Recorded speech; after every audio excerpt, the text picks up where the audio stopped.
Shalom, senang sekali dapat berjumpa kembali di dalam Bible Study Online CK7, di mana hari ini kita akan melanjutkan pembelajaran kita, saudara, dari Mazmur pasal yang ke-61.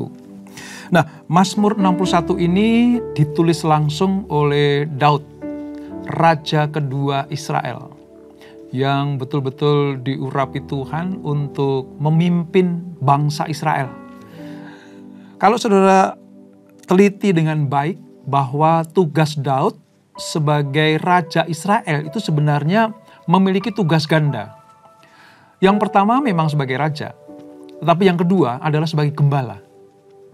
Walaupun memang di Israel ada nabi-nabi yang mendampingi para raja. Pada zaman Daud, yang mendampingi adalah ada Nabi Samuel, ada Nabi Nathan, dan beberapa nabi. Tetapi Daud juga berperan sebagai gembala bagi Israel. Nah, pada pasal 61 ini, Daud mengarang Mazmur, menulis Mazmur dengan tujuan supaya raja-raja Israel itu betul-betul mendapatkan perkenanan Tuhan. Perkenanan Tuhan ya dari cara memimpin, cara mensejahterakan rakyat, termasuk ketika para musuh melawan Israel. Nah, kisahnya seperti apa?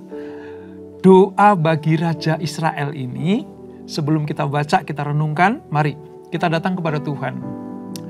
Kita sembah Dia. Biar roh Tuhan mengurapi kita. Kami datang kepadamu Tuhan. Kami naikkan syukur kami. Kami naikkan pujian kami hanya kepadamu Yesus, Raja di atas segalanya. Terima kasih Yesus Tuhan. Ku rindu setiap waktu hidup di kebenaran-Mu, bukan dengan kuatku, namun karena Roh-Mu. Yesus yang ku pegang teguh.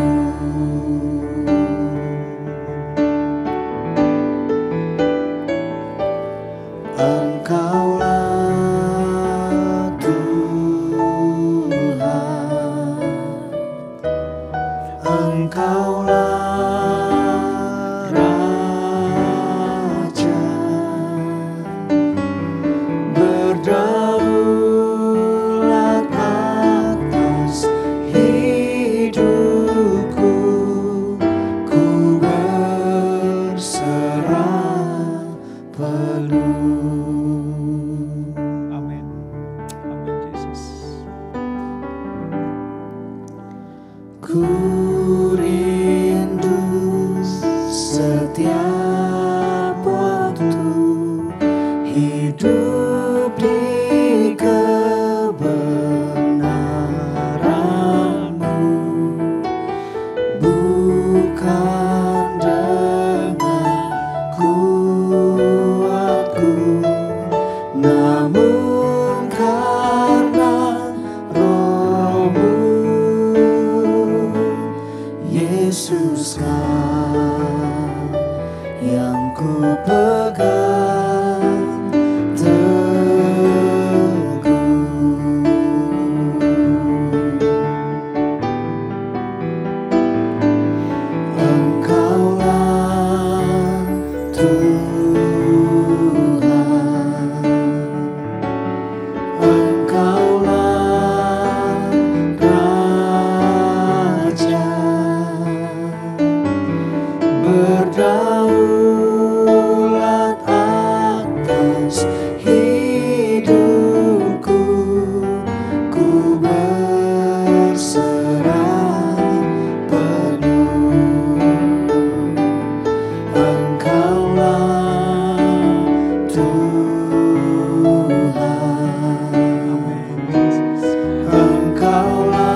Engkaulah kekuatanku,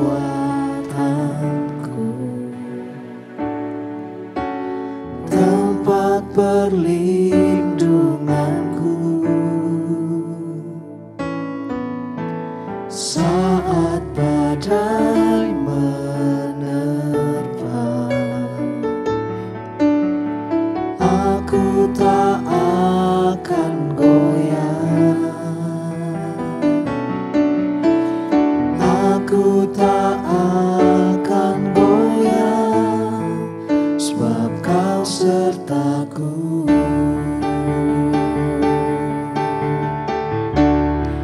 Sejauh langit dari bumi, begitu besarnya kasih-Mu.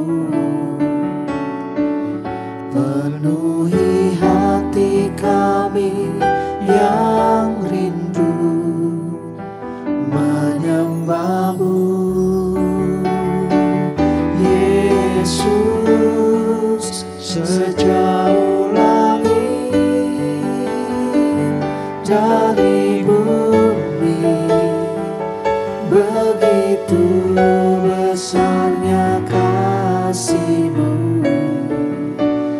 Kaulah Tuhan, kekuatanku, sukacitaku. Kau Allah kekuatan kami, Yesus. Engkaulah kekuatanku,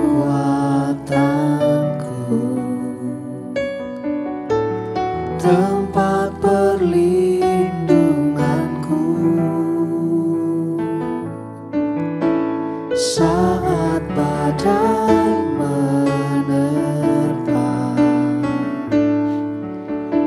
Aku tak akan goyah, aku tak akan goyah, sebab Kau sertaku.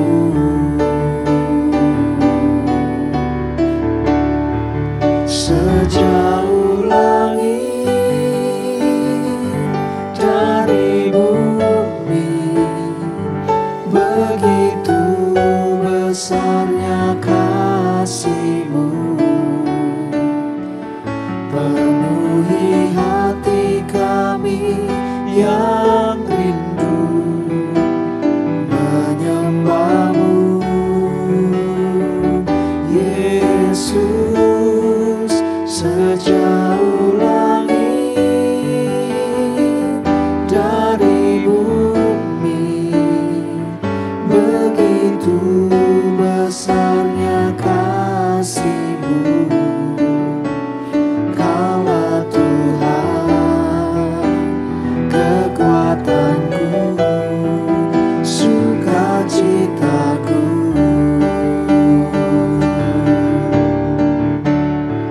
Sejauh langit dari bumi, begitu besarnya kasih-Mu. Penuhi hati kami yang rindu menyembah-Mu. Yesus, sejauh langit dari bumi, begitu besarnya kasih-Mu. Kaulah Tuhan, kekuatanku, sukacitaku.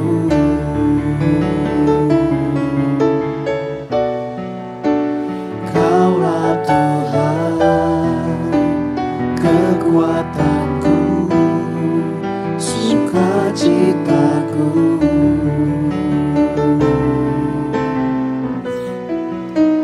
Kaulah Tuhan, kekuatanku, sukacitaku.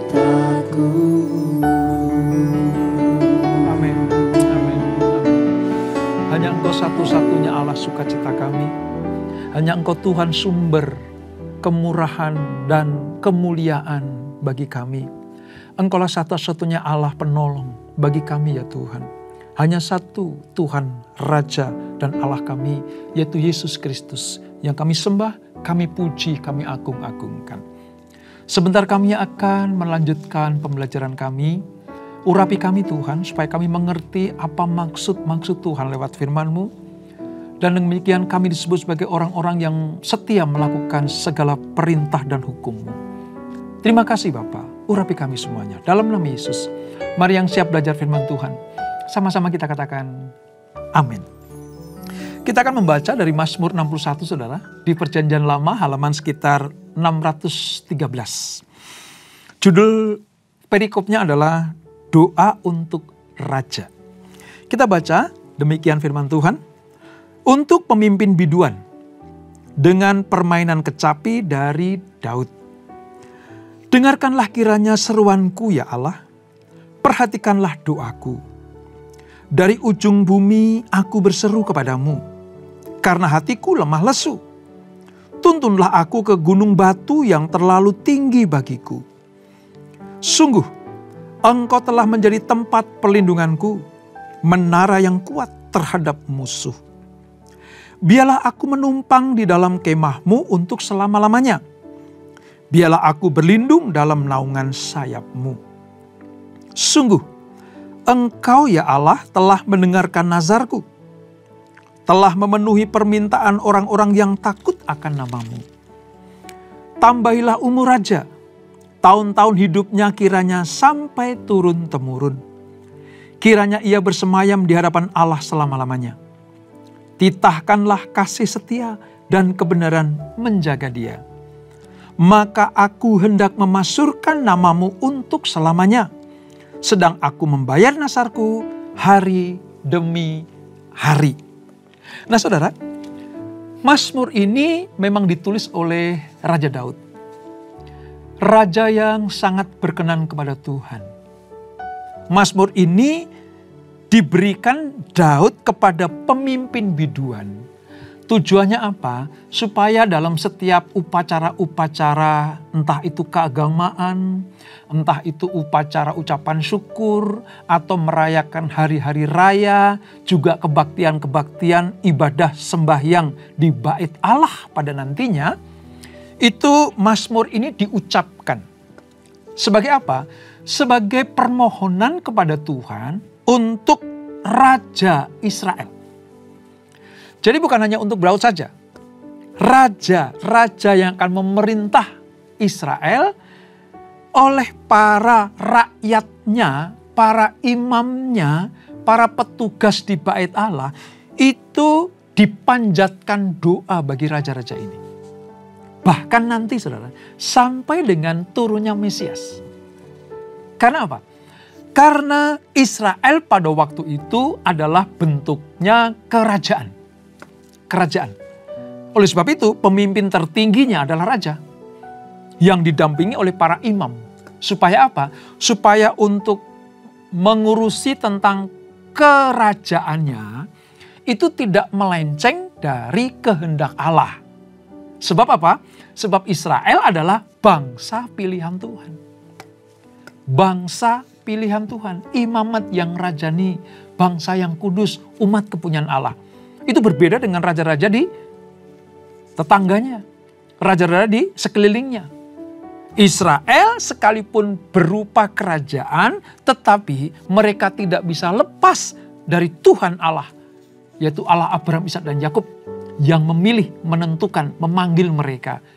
Supaya apa? Supaya lewat kehidupan Israel ini banyak bangsa mengenal Allah Abraham, Allah Ishak dan Allah Yakub. Nah, di dalam Mazmur ini saudara, seperti dalam banyak Mazmur lainnya, memulai dengan apa? Dengan hati yang sedih, pilu, ya, dimulai dengan kepiluan, kesedihan, ya. Sebab pemazmur dalam hal ini Daud teriak kepada Tuhan, minta pertolongan, minta perlindungan. Tetapi pada perjalanan berikutnya, di Mazmur ini ditutup dengan sebuah suasana yang gembira dan sukacita. Ia memulai dengan doa-doa yang penuh dengan air mata, tapi menutupnya dengan lagu puji-pujian. Seperti apa yang ada dalam jiwa pemazmur, seperti apa yang ada di hati pemazmur. Kalau tanpa Tuhan, kalau Tuhan tidak berperkara, kalau Tuhan tidak melindungi umatnya, kalau Tuhan tidak memimpin Raja Israel, maka sia-sialah upaya Raja itu memimpin bangsa atau kerajaannya. Demikian pula dengan kita, saudara, ya. Memiliki jiwa yang sama seperti pemazmur. Kami ini umat pilihan Tuhan, kami ini anak-Mu Tuhan, kami imamat yang rajani. Ketika kami percaya kepada Engkau, kami menyerahkan hidup kami kepada-Mu Tuhan. Jadi kalau ada sesuatu yang sifatnya melawan kami, membahayakan kami, mengancam kami, kami datang kepadamu, memohon belas kasihan-Mu. Supaya apa? Supaya kami dapat menikmati segala kebaikan dan janji-janji Tuhan. Nah saudara, ada anggapan atau ada penafsir-penafsir yang menganggap bahwa Daud ketika menulis Mazmur ini itu sedang diusir atau sedang dibuang. Ketika dia mengarang Mazmur ini, dia sedang dalam pengasingan. Ingat ya, Daud pernah keluar dari kerajaannya itu minimal 2 kali. Waktu apa saudara? Waktu dikejar-kejar oleh Saul. Dan yang kedua, ketika Absalom, anak kandungnya sendiri, ingin mengkudeta, bahkan sempat mengkudeta Daud, yaitu bapaknya. Nah saudara, entah peristiwa pada masa dikejar Saul atau melarikan diri karena Absalom sudah mengkudeta, itu memang tidak pasti. Tetapi menurut sebagian para penafsir, ini terjadi ketika Absalom kudeta. Kenapa, saudara? Karena Daud menyebut dirinya sendiri sebagai raja. Ayat 7 tadi. Ya, ayat 7 mengatakan seperti ini. Tambahilah umur raja, tahun-tahun hidupnya kiranya sampai turun-temurun. Jadi ada anggapan Mazmur ini ditulis ketika Absalom mendongkel bapaknya. Daud lari dari Yerusalem, lalu muncullah Mazmur 61 ini. Tetapi penafsir yang lain bilang begini, sebutan raja ini sebenarnya merujuk kepada Mesias, Yesus Kristus, raja di atas segala raja, yang dalam tanda petik adalah raja yang sangat dinantikan oleh bangsa Israel sebenarnya. Nah ini saudara, jadi apapun yang terjadi, entah peristiwa Saul atau peristiwa Absalom, tapi Daud sedang mengungkapkan isi hatinya, mengungkapkan jiwanya, bahwa Raja Israel kalau tidak ada di dalam perlindungan Allah Abraham, Ishak dan Yakub, maka mereka, raja-raja itu tidak akan pernah ada di dalam keselamatan, kemenangan, atau kejayaan. Nah, Daud dalam Mazmur ini bertekad untuk apa? Untuk tekun menjalankan kewajibannya. Karena terdorong oleh pengalaman masa lalunya, ya, maupun oleh pengharapan-pengharapan ketika dia berharap kepada Tuhan, maka pertolongan terjadi. Ingat saudara, sejak masa mudanya Daud ini, ya, Alkitab mencatat Daud ini selalu ada di dalam malapetaka dan mara bahaya. Dari kecil, dari menggembalakan kambing domba yang 2-3 ekor itu. Ya, para musuhnya, khususnya pada waktu itu ketika menggembalakan kambing dan domba kan serigala, ya, ada binatang buas, itu kan mengancam ternaknya dan mengancam Daud sendiri. Daud punya pengalaman bagaimana dia terlepas dari semua musuhnya itu. Belum lagi ketika dia diuji, habis diurapi oleh Samuel, diuji langsung oleh Goliat. Daud punya pengalaman masa lalu yang luar biasa. Kalau bukan Tuhan yang menuntunnya, kalau bukan Tuhan yang memberikan kemenangan, maka sia-sialah usaha Daud. Itulah sebabnya entah di dalam kerajaan ketika dia sedang memimpin, atau entah dia sedang terusir dari Yerusalem, keluar dari kerajaan, dia tetap minta Tuhan untuk menolong, untuk memulihkan, dan untuk membuat dia mengalami kemenangan demi kemenangan. Inilah Daud. Jiwanya tertekan, dia datang kepada Tuhan dan mendapatkan kelepasan. Saya bisa membayangkan, saudara, bagaimana ketika dalam pelarian, Daud sendirian, terasa asing, terasing dari keramaian kerajaan. Raja yang keluar dari tahta kerajaannya itu terasing, saudara. Situasi inilah yang dihadapi Daud si pemazmur ini. Ketika dia harus keluar dari kerajaannya, ya, ada saatnya tanpa teman.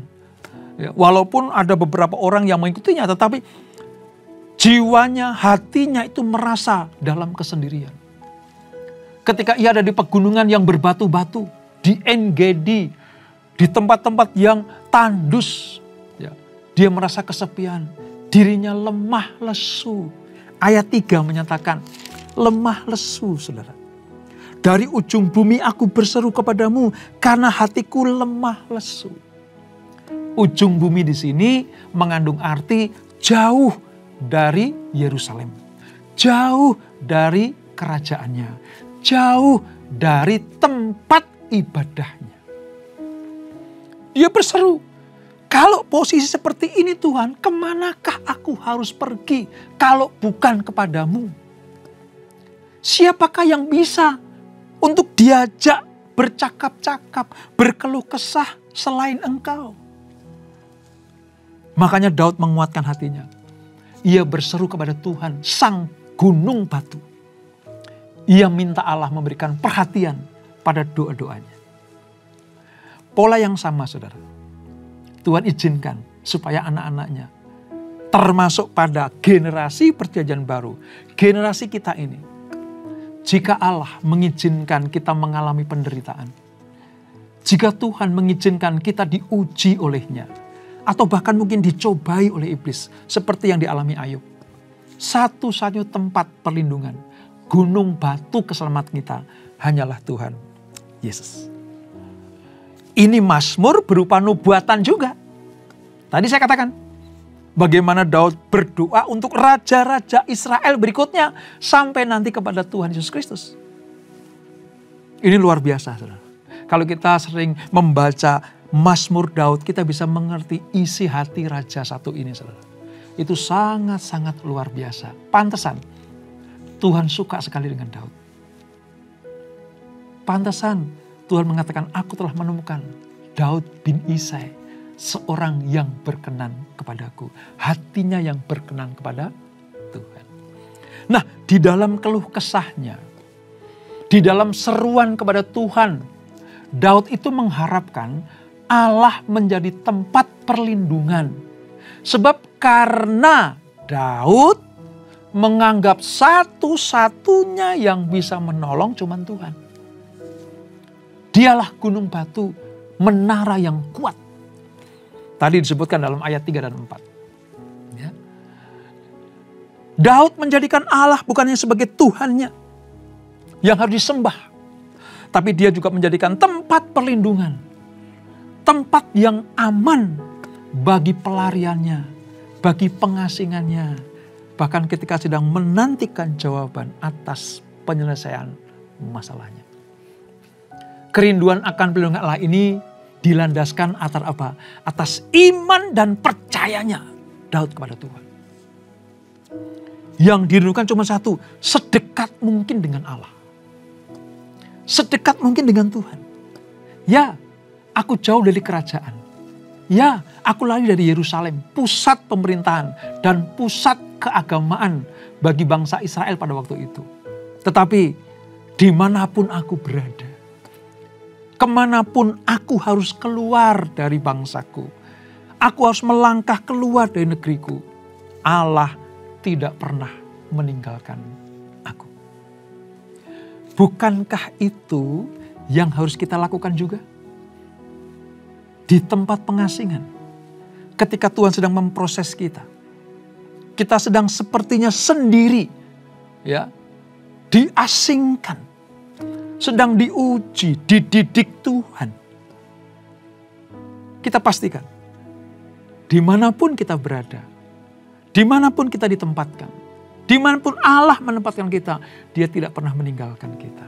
Sebab selama Allah beserta dengan kita, Dialah gunung batu dan menara yang kuat buat kita semuanya. Saudara, masalah memang sering membuat kita merasa sendirian dan terasing. Meskipun ada di tengah-tengah orang yang banyak, sekalipun banyak orang datang menghibur, saya bisa merasakan betapa perasaan hati Daud itu hampir sama dengan perasaan Ayub pada waktu itu. Dikelilingi oleh sahabat-sahabatnya, tetapi Ayub itu merasa terasing, merasa sendirian, sekalipun ada orang-orang di sekelilingnya.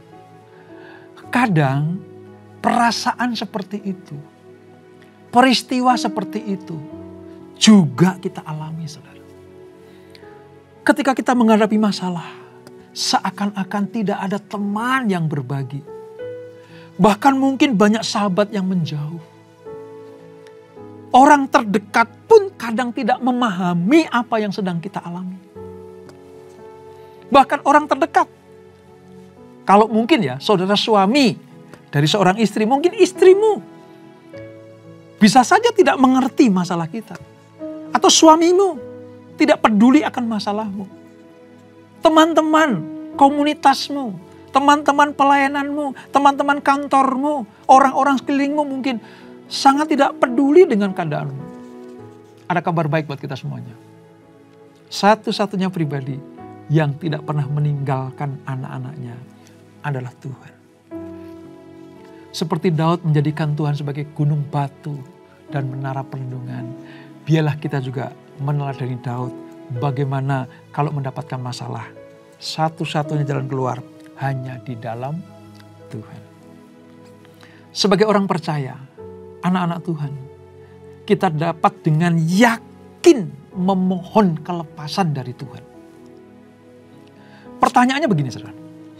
Mengapa Daud dengan yakin datang kepada Tuhan dan dia percaya Tuhan akan melepaskan dia dari segala musuhnya, dari segala malapetaka dan berbahaya?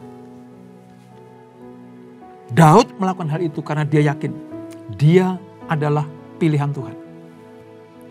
Dia diurapi oleh Tuhan. Dan dia diproyeksikan Tuhan untuk menjadi pemimpin bangsa pilihan. Dalam hal ini, Daud tahu persis kedudukannya. Siapa dia? Itulah sebabnya saya katakan tadi, kalau kita mengalami hal yang sama seperti Daud, saudara ingat, siapa kita? Siapa saudara? Siapa saya? Kita adalah orang-orang percaya di dalam Yesus Kristus. Kita adalah umat tebusannya. Kita ini adalah umat pilihannya, biji mata Tuhan. Nah, kalau kita istimewa di mata Tuhan, tentunya dalam keadaan apapun, entah dalam keadaan yang sedang baik-baik saja atau tidak baik-baik saja, ya kita punya jalur yang benar untuk datang pada Tuhan. Daud seringkali ngomong sama dirinya sendiri. Hei jiwaku, muliakan Tuhan. Hei jiwaku, engkau ini anak Tuhan. Engkau ini raja pilihan Tuhan. Selain tahu posisi dirinya, Daud juga mengerti siapa Allahnya. Allahnya adalah Allah yang penuh setia. Allah yang selalu menyertai.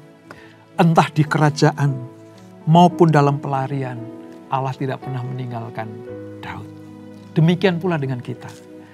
Dimanapun kita berada, selama kita tetap ada di dalam kebenarannya Allah, maka Allah tidak pernah meninggalkan kita. Nah, dari sini kita bisa melihat Daud melakukan apa, saudara? Ini yang patut kita pelajaran kita jadikan contoh. Yang pertama, Daud berteriak.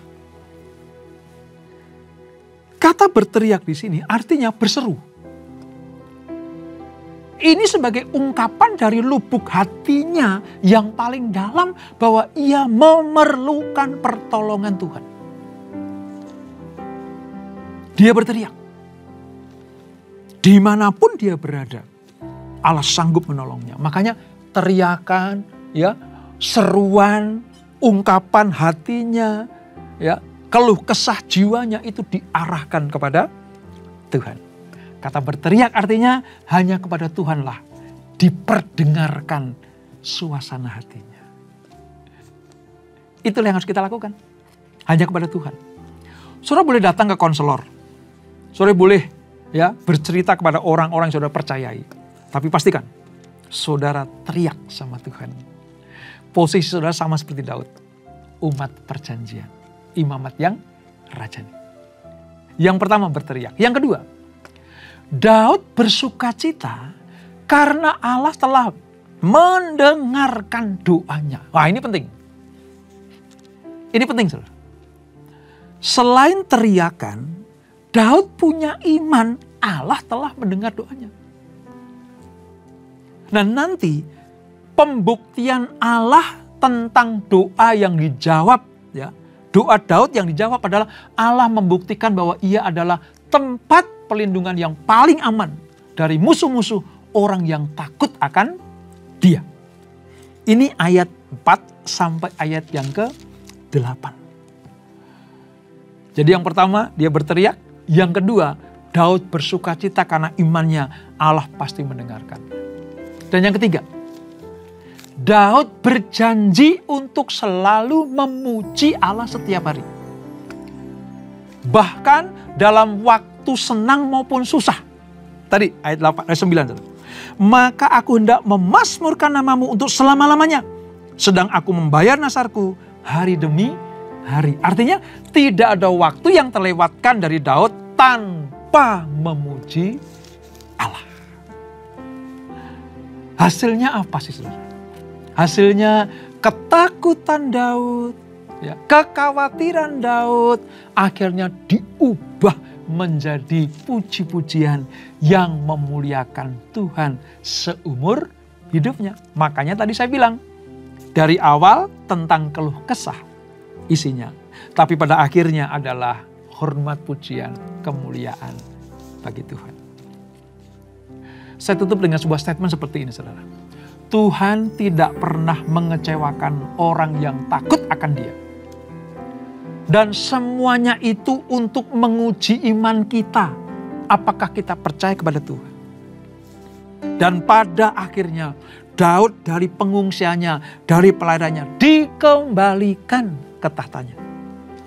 Wow, ini sebuah bukti bahwa orang yang menjadikan Tuhan sebagai gunung batu, kota perlindungan, tempat yang aman dari pelariannya, Tuhan tidak pernah mempermalukan anak-anaknya. Oleh sebab itu, kapanpun saudara punya masalah, apapun masalahnya, senantiasalah percaya kepada Tuhan.